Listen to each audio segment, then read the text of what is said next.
Bharatiya Janata party OBC मोर्चा द्वारा एक press conference रखी गई है। ये प्रेस कॉन्फ्रेंस, जैसा कि हम सब जानते हैं, कल कलकत्ता हाई कोर्ट की एक वर्डिक्ट आई है। उस वर्डिक्ट में जो कलकत्ता हाई कोर्ट है, उन्होंने एक फैसला दिया है। वो ये एक फैसला है कि कलकत्ता के, वेस्ट बंगाल के 2010 के बाद के जितने ओबीसी सर्टिफिकेट बने हैं वो सब के सब रद्द किए जाए। एक ऐतिहासिक फैसला है। तकरीबन 5 लाख के करीब ओबीसी सर्टिफिकेट पूरे स्टेट के कलकत्ता हाई कोर्ट ने कैंसिल कर दिए।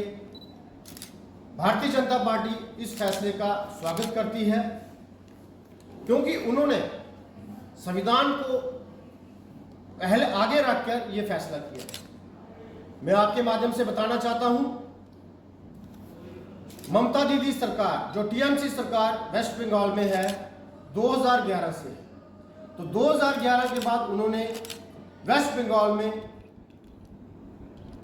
पॉलिटिक्स ऑफ अपीजमेंट, तुष्टीकरण की राजनीति करते हुए जो वहां का मुस्लिम समाज वोट बैंक की खातिर उनको इकट्ठा करने के लिए लगभग 118 कास्टें जो सर्वे में नहीं आती थी, ना ही जो एनसीबीसी कमीशन है उसकी राय ली गई, उनको 118 कास्टों को ओबीसी के दायरे में लाया गया और वोट बैंक की पॉलिटिक्स करते हुए उनको ओबीसी का दर्जा दिया गया। और पिछले 12-14 सालों में जितनी भी नौकरियां सरकारी संसाधनों में आई, उनको उनका बेनिफिट दिलवाया, सिर्फ वोट बैंक की खातिर।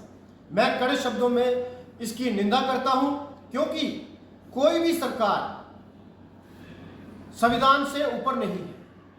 भारत की किसी भी प्रदेश की कोई भी सरकार है, भारत के संविधान के हिसाब से चलेगी। उन्होंने संविधान को एक साइड पे रखकर जो वहां पर तुष्टीकरण की राजनीति की है, जिसमें खासकर एक समुदाय को वोट बैंक की खातिर बेनिफिट दिया गया, हम इसकी कड़े शब्दों में निंदा करते हैं, क्योंकि ये चीजें नहीं होनी चाहिए। क्योंकि धर्म के आधार पर कोई राजनीति नहीं होनी चाहिए। उन्होंने धर्म के आधार पर वोट बैंक की राजनीति की और उससे उन्होंने एक विशेष समुदाय को बेनिफिट दिया। तो जो कोर्ट का फैसला आया है, हम उसकी वेलकम करते हैं और ये कहते हैं कि जो इंडी अलायंस है, क्योंकि इंडी अलायंस के राहुल गांधी जी, उनके भी बयान आए और जगह जगह पे, जैसे कर्नाटका में भी उन्होंने 15% आरक्षण जो है एक खास समुदाय को दे दिया। और जो उनके प्रधानमंत्री पहले कहते रहे कि जो भारत के संसाधनों का पहला हक माइनॉरिटी का है, उससे पता चलता है कि उनकी मंशा क्या है। कैसी एक निचले स्तर पर जाकर वो राजनीति कर रहे हैं। ये राजनीति नहीं होनी चाहिए, क्योंकि ये देश जो है धर्म के आधार पर नहीं चलेगा, ये देश संविधान के आधार पर चलेगा। ऐसा जो उन्होंने किया है उसका खमियाजा उनको भुगतना पड़ेगा।